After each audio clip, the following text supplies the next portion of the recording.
दोस्तों आप लोग देख रहे हैं कॉटन का बहुत बहुत स्वागत है। दोस्तों खेसारी लाल के रैली में आए दिन गाने का न्यू गाने का शूटिंग चल रहे हैं।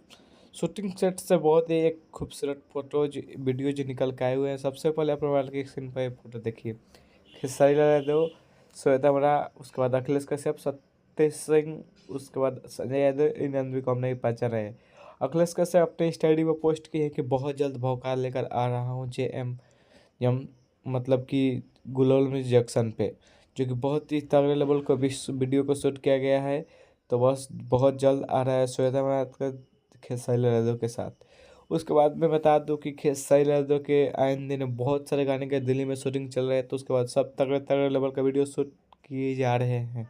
उसके बाद आज एक गाना आ रहा है 11 बजे दिन में न्यूज चैनल से।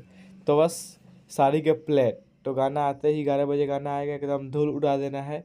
उस गाने का शायद मुंबई में इवेंट भी रखा गया है। तो बस हम इतना ही कहेंगे, अगर हमारे यूट्यूब चैनल पर नया है तो चैनल को सब्सक्राइब कर लीजिएगा। भोजपुरी का हर चीज देखने, तब तक बाय।